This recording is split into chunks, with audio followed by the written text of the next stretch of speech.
Liberalism, according to Fukuyama, is primarily a system to manage diversity. Its foundation idea is tolerance, for which reason Fukuyama places its root in the 17th century at the end of the early modern European wars of religion. First part, he says liberation is based on tolerance.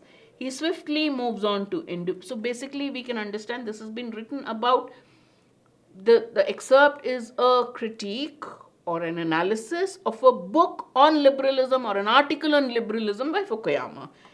He swiftly moves on to individualism, property rights, free trade, leaving the reader to fill in the gaps on what all this has to do with each other. The historical introduction proceeds at such a pace that there's little time for details. From the French Revolution onward, Fukuyama identifies two competitors to liberalism: nationalism and communism. So he talks about liberalism, he talks about history. If the reader also doesn't understand how this happens, then comes the main part. He identifies two competitors to liberalism: nationalism and communism. Social democratic practices are introduced in the same breath with communism but are clearly compatible with liberalism. That means, what is compatible with liberalism? Social democratic parties are aligned with liberalism. They can coexist with liberalism. That's my first paragraph done. Fukuyama's thesis from here will be that liberalism has a core idea, its emphasis on individual autonomy. The core idea of liberalism is emphasis on individual autonomy that works best in moderation but has been taken to the extremes that have in turn led to illiberal backlash. Liberalism's core idea is individual autonomy, which should be practiced in moderation. Unfortunately, liberals take it to the extreme, which is why there is a reaction to it. That's what I understood. Done. First, Fukuyama looks at economic thought, where neoliberalism and neolibertarianism took trust in individual economic freedoms to lengths that proved destabilizing. Gives the example first: economic thought. Economic thought gave economic freedom, but the economic freedom was so much that it led to destabilizing.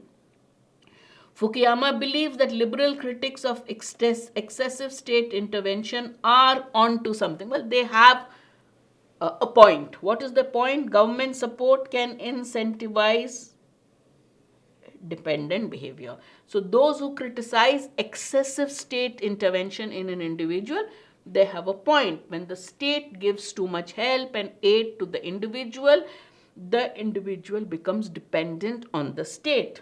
But that moderation is the key. Here also the key is moderation.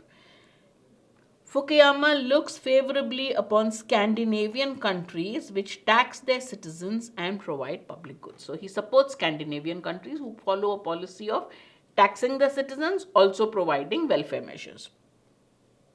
This is compatible with liberalism properly understood. This is, he says, what liberalism properly understood means. But it does not take away personal responsibility.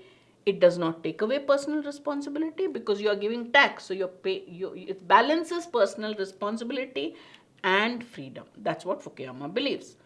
Underlying destructive neoliberal policies was an anthropology that linked human well-being only to consumption. So what next he comes to a term: destructive liberal policies believed they lay focus on only consumption rather than production as well. So that was the problem. That was what he calls a destructive neoliberal policy that relied on spontaneous order rather than coordinated action. Didn't believe in coordinated action of a lot. It believed in spontaneous action of individuals. Again, Fukuyama is sympathetic to theories about efficient market and self-organization, but this theory also can be carried to the extreme. So I'm okay with efficient markets and self-organization, but shouldn't be carried to the extreme. So if you remember, the key word here is no extremes. That is wrong. Moderation, that is right. That's what Fukuyama seems to be telling throughout. Also, liberal economic theory rooted in individual has a difficult time accounting for intangible social goods such as respect, pride and solidarity. So liberal theory cannot really explain all these terms. They're not mistakes so much as blind spots. Individualism, though the result of a contingent history, is here to stay. Individualism is here to stay, but neoliberalism carried it to the extreme. It's good to think of individualism, but don't carry it to the extreme. So far for the neoliberal over-interpretation of individual autonomy. So the neoliberals over-interpreted the concept of individual autonomy or individualism. On the left, liberal thinking overshoots itself in the form of hyper-abstract notion of the self. It gives this hyper-abstract, it's not just abstract, it's overly abstract notion of the self. So its idea, its concept or notion of the self is very abstract. That is the substrate of this autonomy. Substrate, sub means something that lies below. So you're talking of individual autonomy, but liberals have this very abstract notion of the self which forms the basis of this concept of autonomy. In John Rawls, the dominant theoretician of contemporary liberal ideas about justice, the persons whose choice are the basis of social contract have been stripped of all their contingent qualities. Fukuyama agrees with critics who accuse Rawls of relinquishing any substantive notion of good life in favor of unconstrained choice. What can you make from this? So there is this John Rawls, who's a contemporary liberal. Fukuyama agrees with John Rawls's critics. What does he say? He says John Rawls has focused too much on unconstrained choice. Individuals should have limitless choice without any restrictions. And he says in pursuing this concept, he has totally ignored the notion of good life. So if you just have choice and choice and choice, it doesn't necessarily result in good life. That balance is not there. Rawls focuses too much on unrestrained, unrestricted choice and ignores the notion of good life. Are we not supposed to value a public, spirited, studious, hardworking person more than a good-for-nothing, weed-spewing social media addict? So basically he says one side you have work, you have good life which comes from certain principles. On the other side, you have, it's my choice to do what I want. So Fukuyama gives the question, would you not prefer a hardworking person rather than somebody who just does this? But Rawls' theory, he gasps, would not allow us to judge these two people differently. Got it? So basically Rawls ignores the idea of good life and he focuses too much on unrestricted choice of an individual to live life as he wants. The last paragraph of the passage is the toughest. Read it. If you don't understand it, just go ahead. If there's a question on this, we'll come back to this. Even apart from the suspicious reliance on the subjunctive, it seems to me that we have entered the realm of philosophical fiction here. Subjunctive means hypothesis. So he says, forget hypothesis, we've gone into another region, the region of philosophical fiction.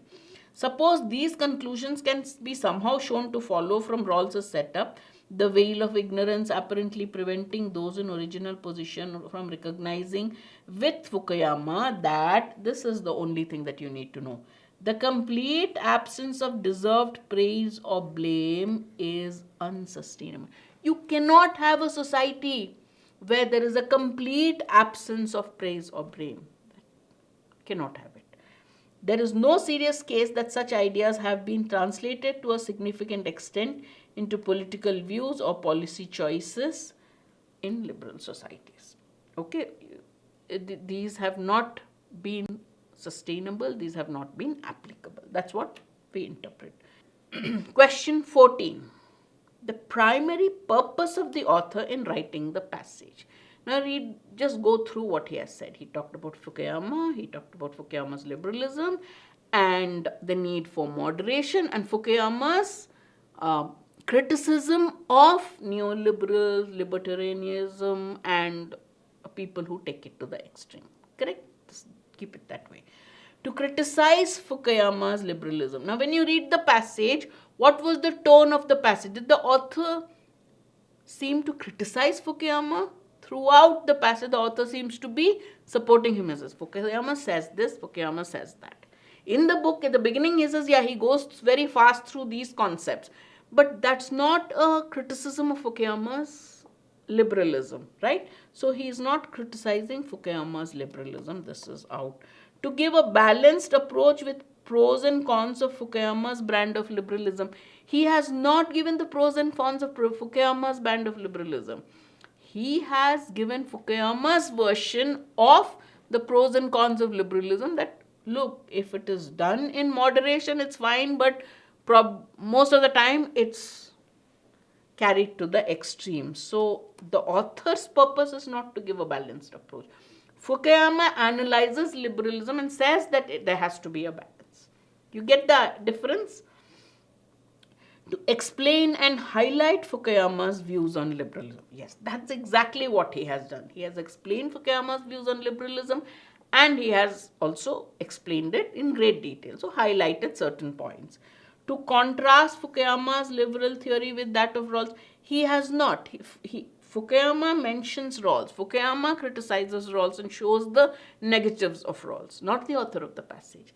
Therefore, the primary purpose is to tell us about Fukuyama's views on liberalism. Correct? So the correct answer is C. You can answer this question and accurately.